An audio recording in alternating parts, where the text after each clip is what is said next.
Samsung सस्ता माल India में बेच रहा है। सैमसंग का नया रूप जो है आपको मेरे ख्याल से हर 3-4 साल में दिख जाता है। हाँ, ये बात है कि एक्सिनोस का जो डिवाइस जब किसी के पास जाता है तो अगर उसमें कुछ भी गड़बड़ होता है तो लोग कहेंगे इसमें सब गलती एक्सिनोस की है।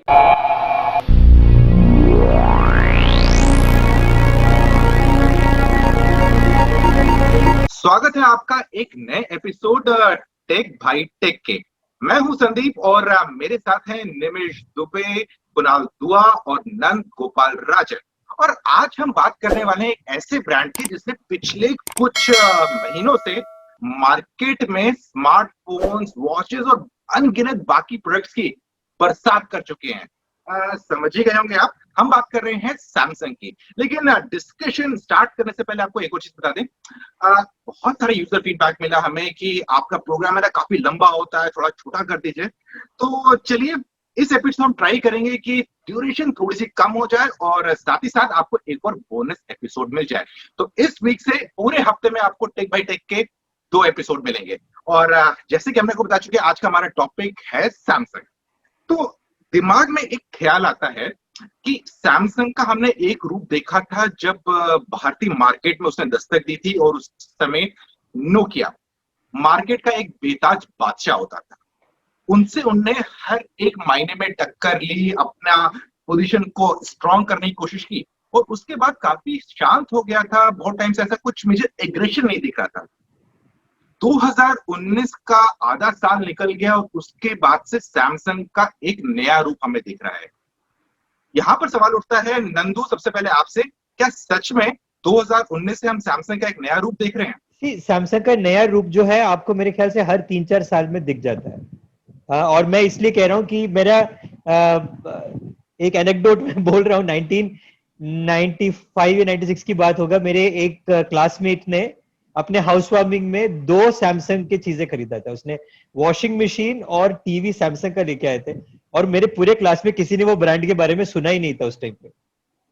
और उसको सब ना उसका सबने टांग खींचा था, यार पता नहीं कौन सा ब्रांड लेके आए, राइट। और वहां से देखो अभी सैमसंग कितना बड़ा ब्रांड बन गया इंडिया में। और सैमसंग अपने आप को री इन्वेंट करता रहा है काफी सारा, राइट। और पर्सनल टेक में भी वो मतलब उसके इंडिया जर्नी के मिडिल में आके वो पर्सनल टेक में आया है। सो अगर आप देखोगे, जैसे मुझे याद है ए सीरीज भी पार्ट ऑफ ये री इन्वेंशन था। उसके बीच में भी उन्होंने एक ऑनलाइन वाला सीरीज लेके आया था, जे सीरीज। वो बेसिकली Xiaomi को काउंटर करने के लिए लेके आए थे ऑनलाइन के लिए। सैमसंग का बहुत स्ट्रॉन्ग ऑनलाइन ओनली प्ले नहीं होता था, राइट। सो री इन्वेंशन तो उनका काफी बार हुआ है। इस बार अभी वो इंटरेस्टिंगली अक्रॉस प्राइस पॉइंट्स अपने आप को री इन्वेंट कर रहा है, जो मुझे इंटरेस्ट लग रहा है। कुणाल, क्या आपको लगता है कि जो नंदू ने कहा कि सैमसंग रेगुलरली आपको री इन्वेंट करता रहता है, या 2019 से जो री इन्वेंशन दिख रही है या एक नया रूप दिख रहा है, वो अभी तक के जितने भी रूप थे उनसे सबसे ज्यादा एग्रेसिव रूप है?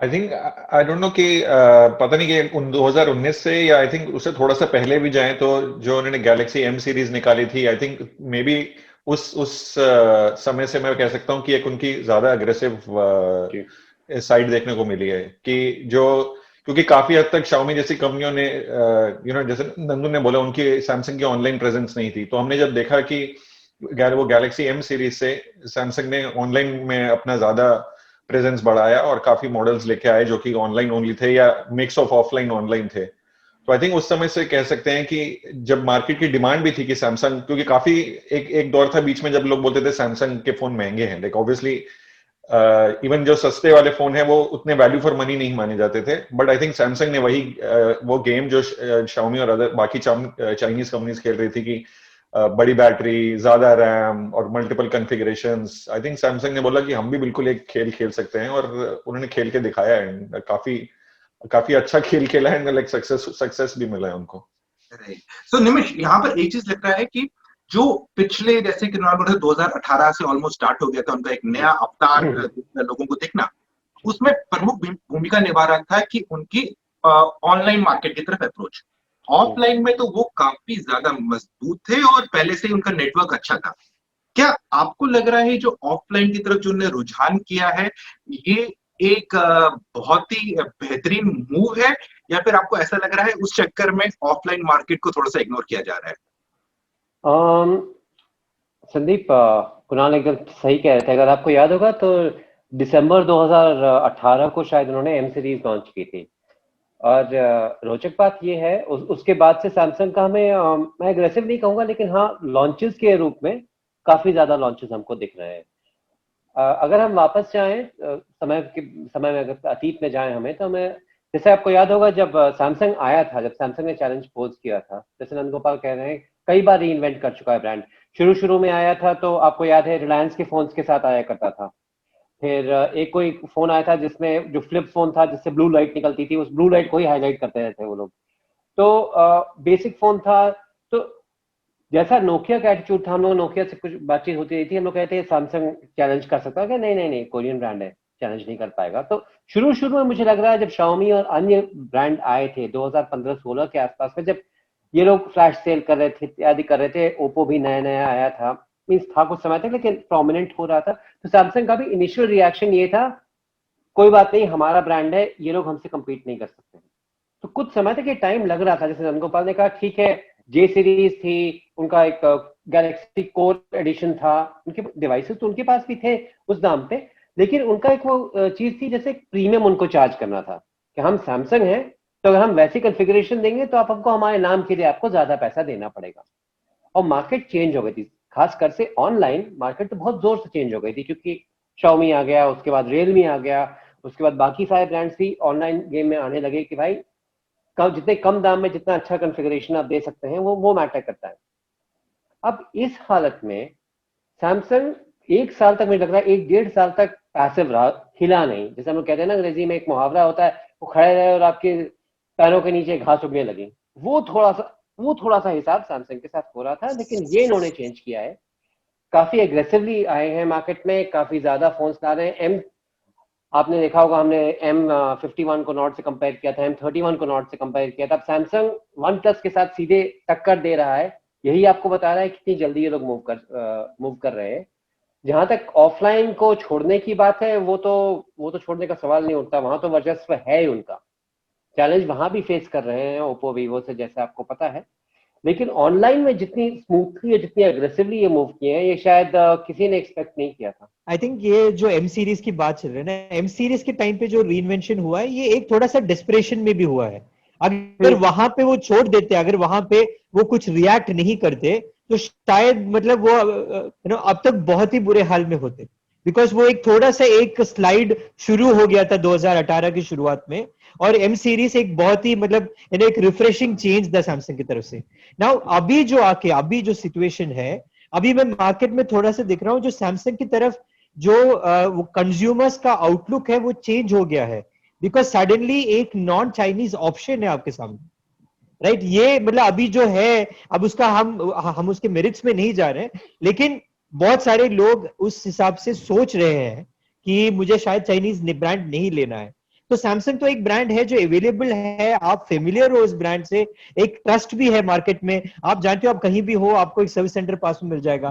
तो वो एक ट्रस्ट के ऊपर वो थोड़ा सा प्रीमियम भी शायद देने के लिए अभी लोग तैयार है, because they want to go for non Chinese brand. Now Samsung के साथ एक बहुत बड़ा एडवांटेज है, लिटरली उनके सारे डिवाइसेस जो है वो इंडिया में ही बनता है। कुणाल, यहाँ पर सवाल उठता है कि अगर हम ट्विटर की दुनिया देख लें, सोशल मीडिया की दुनिया देख लें, और साथ में फिर टेक वर्ल्ड की दुनिया, तो वहां पर हमेशा सैमसंग के ऊपर उंगली उठाई जाती है कि आप एक्सनॉस के साथ क्यों जा रहे हो, कॉलकॉम के साथ क्यों नहीं जा रहे हो। अब कॉलकॉम के साथ आएंगे तो फिर कहते हैं कि आपकी प्राइसिंग बाकियों से मैच नहीं कर रही है।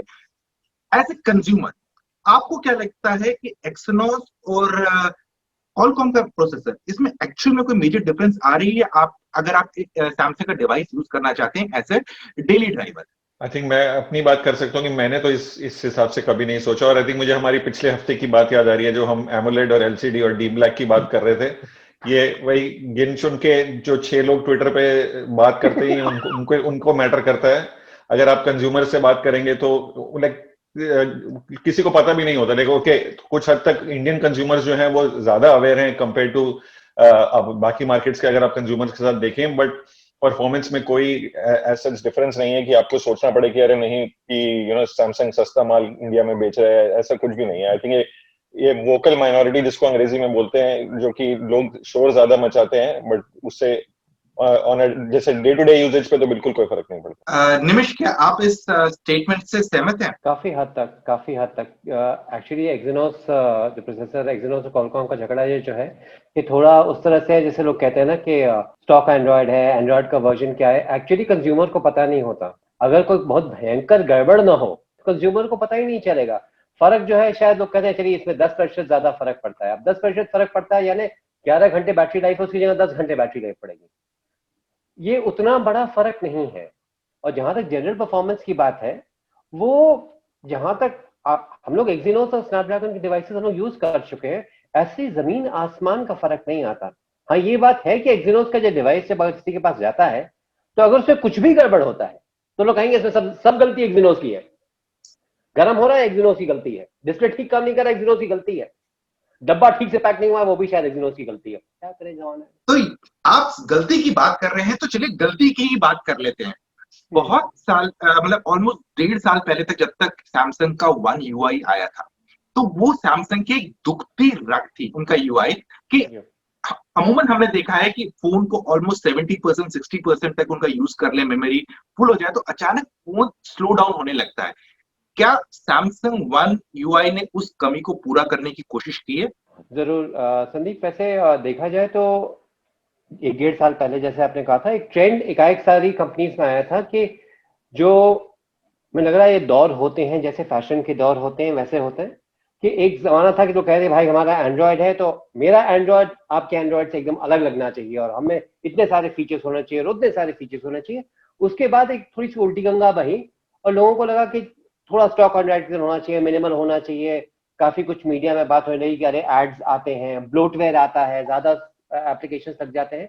तो सारी कंपनी जब देखिए, सैमसंग की बात नहीं, वन यूआई की बात ही नहीं है। अगर हम देखें तो ओप्पो ने भी शायद नया कलर ओएस लॉन्च किया है रिसेंटली, उसमें भी काफी क्लीन अप हुआ है। अब क्या समय जाकर धीमा होता है या फोन, ये वन यूआई की गलती है या एंड्रॉयड की गलती है? लेकिन एक बात तो या एक्सिनोस की गलती है, या एक्सिनोस की गलती है। एक्सिनोस तो है ही ब्लेम करने के लिए। एक्सिनोस तो है ही, तो ये कह नहीं सकते। लेकिन हाँ, इसमें कोई बात नहीं, इसमें कोई शक नहीं कि 1.5 साल बाद अगर आप मिड सेगमेंट का एंड्रॉयड डिवाइस यूज कर रहे हैं, और ये बात ज्यादातर एंड्रॉयड डिवाइसेस पर लागू होती है, गूगल के पिक्सल रेंज पे भी लागू होती है। मैं पिक्सल 3 इस्तेमाल कर रहा हूँ, अपडेट करने की कोशिश कर रहा हूँ, अपडेट हुआ नहीं है लेकिन अभी भी क्रैश करता है, स्लो डाउन होता है। शायद ये हार्डवेयर सॉफ्टवेयर की त्रुटियां हैं, लेकिन हाँ, सैमसंग का सॉफ्टवेयर साफ ज्यादा काफी हो गया है ना। तो यहाँ पर सवाल उठता है कि ऑफ लेट हमने देखा है कि जितनी भी सीरीज है सैमसंग के पास, एस सीरीज है, जे सीरीज है, एम सीरीज है, और अब एक और सीरीज दस्तक देने के लिए रेडी है, वो है एफ सीरीज। इतनी सारी सीरीज जो सैमसंग लॉन्च कर रहा है एक के बाद एक, क्या आपको लगता है कंज्यूमर्स कंफ्यूज होंगे इससे या काफी ज्यादा खुश होंगे? मुझे केरला कांग्रेस का याद आता है। एक टाइम था जब केरला कांग्रेस में ए से लेके जेड तक सारा होता था, राइट? मतलब लेकिन वोट तो पता नहीं। सो उसमें भी एक ट्रिक होता है, ए एक कॉन्स्टिट्यूंसी में होता है, बी दूसरे कॉन्स्टिट्यूंसी में होता है, सी दूसरे कॉन्स्टिट्यूंसी में होता है। तो ये भी मेरे ख्याल से डिफरेंट कॉन्स्टिट्यूंसीज में है, शायद कॉम्पीट नहीं करेगा। प्रीमियम में देखोगे आपके पास एक या दो ऑप्शन होगा, आप मिड रेंज में जाओगे तो एक दो ऑप्शन होगा, राइट? तो ये थोड़ा सा ये चैनल वाइज भी थोड़ा इसको फाइन ट्यून करेंगे। सी हम जर्नलिस्ट हैं, हमें सब दिखता है, राइट? एंड कंज्यूमर को शायद सब कुछ नहीं दिखता है। आप किसी भी शॉप में जाके देखोगे, मैं अभी बोल रहा हूँ मेरे एक कोलीग को, उनके पास सैमसंग का S7 था, बहुत साल से हैप्पीली यूज कर रहा था। S7 खराब हो गया एकदम से, और मेरे से पूछ रहा है कि क्या लेना है। वो भी वैसे भी थोड़ा सैलरी वैलरी सबका कम है, तो S10 या S20 वाले रेंज में तो उनका है नहीं दिमाग। तो मैंने M31S उनको रेकमेंड किया था, या M51।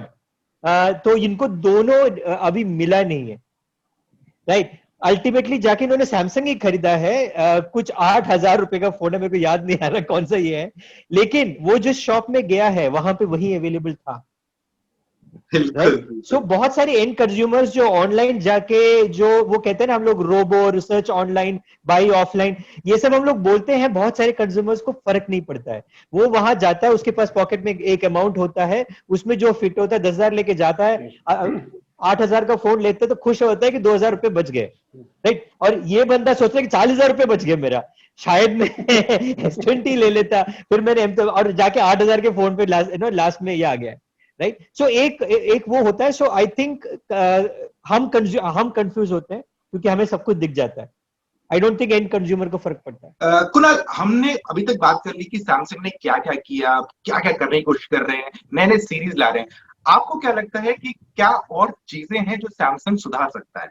आई थिंक जैसे हम बात कर रहे थे, सैमसंग ने Xiaomi और बाकी चाइनीज कंपनी से काफी चीजें सीखी हैं, जो कि जैसे कि मतलब अग्रेसिव प्राइसिंग, ऑनलाइन की तरफ शिफ्ट और ये सब। आई थिंक लेकिन कुछ बुरी चीजें भी हैं जो कंज्यूमर पॉइंट ऑफ व्यू से सीखी हैं, जैसे कि आई थिंक Xiaomi ने अगर किसी को दुनिया को सिखाया है कि आप फोन में एड्स डाल दीजिए, कंज्यूमर्स लाइक रिव्यूअर्स थोड़ा बहुत शोर मचाएंगे लेकिन कंज्यूमर्स को कोई फर्क नहीं पड़ता है। तो आई थिंक हमने देखा है सैमसंग और बाकी कंपनी भी ये सब सीख रही हैं। तो आई थिंक सॉफ्टवेयर में अभी और सुधार का थोड़ा स्कोप है।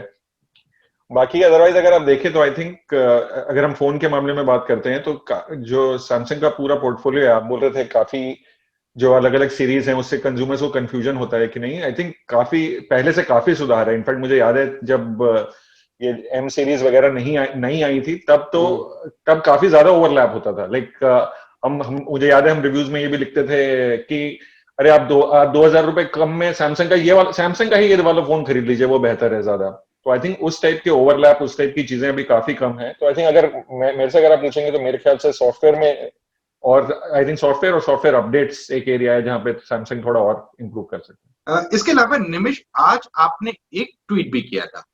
आपने उस ट्वीट में लिखा था कि हम लोग ने जिस टॉपिक पे पिछले हफ्ते बात की थी, बैटरी के ऊपर, आपने लिखा कि जिसको देखो इस टाइम पे फास्ट चार्जर की तरफ रुख कर रहा है, बात कर रहा है, ले देखे एक दो कंपनीज हैं जो इस बारे में बात नहीं कर रही, सैमसंग, एप्पल और तीसरा है Xiaomi। आपने कहा था भारत में। हाँ, भारत में। क्या आपको लगता है ये सैमसंग का स्ट्रॉन्ग पॉइंट है या वीक पॉइंट है, फास्ट चार्जर के बारे में ज्यादा बात नहीं करना? जी, मुझे तो लगता है आपको याद है पिछले एपिसोड में हमने डिस्कस भी किया था, कुणाल ने काफी अच्छी तरह से एक्सप्लेन भी किया था कि बैटरी चार्जिंग में अगर आप ज्यादा तेज चार्ज करिएगा तो एक स्टेज के बाद बैटरी का डेप्रिसिएशन होता है। वो फोन में गड़बड़ी नहीं आएगी, लेकिन आपकी बैटरी जो शायद 4 साल चल सकती थी वो शायद 3 साल में खत्म हो जाए या 2 साल में खत्म हो जाए। तो मुझे लगता है सैमसंग का माइनस पॉइंट नहीं है, क्योंकि एक हद के आगे बहुत ज्यादा स्पीड इंसान को चाहिए नहीं होती है। अगर आप आधे घंटे में फोन चार्ज करना चाहते हैं, मुझे नहीं लगता किसी को खास आपत्ति है 1.5 घंटे में फोन चार्ज हो जाए। तो रात में फोन चार्ज पे लगा के ज्यादातर लोग सोते हैं। सैमसंग की खास बात बैटरी में यह है कि उनकी बैटरी साइजेस बहुत बड़े हो गए हैं। नंदगोपाल ने पॉइंट आउट किया था पिछली बार, अगर आप M51 देखिए, पतला सा सकड़ा सा फोन है और 7,000 mAh की बैटरी उसके अंदर है। देख के विश्वास नहीं होता 7,000 mAh की बैटरी उसके अंदर है, और ठीक ठाक 2-2.5 घंटे में चार्ज हो जाता है। 2.5 घंटा अच्छा भला है।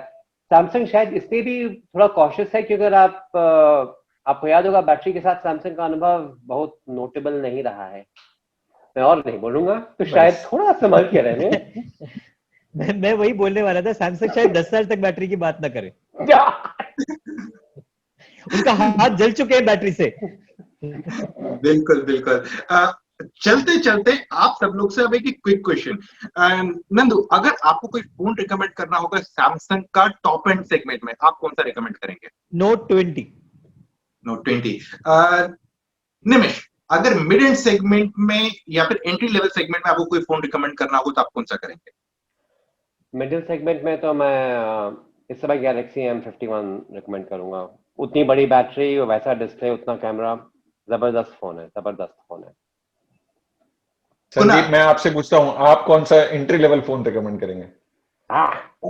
मैं एंट्री लेवल में फिलहाल तो सैमसंग का कोई भी एंट्री लेवल 10,000 से कम में रिकमेंड नहीं करूंगा, लेकिन जी हाँ, अगर आपका बजट 18-17 तक जाता है तो वहां पर मैं M31 रिकमेंड करूंगा, क्योंकि एंट्री लेवल में मुझे अभी भी लगता है कि सैमसंग को थोड़ा मेहनत करना पड़ेगा अपने फोन में। तो फ्रेंड्स, इस आखिरी क्वेश्चन के साथ जो कि मैं कुणाल से पूछने वाला था, जो ने मेरे ऊपर वापस मेरे कोर्ट में डाल दी बॉल को, टाइम आ गया है आपसे इजाजत लेने का। मुझे, निमिष को, नंदगोपाल राजन को और कुणाल को दीजिए इजाजत।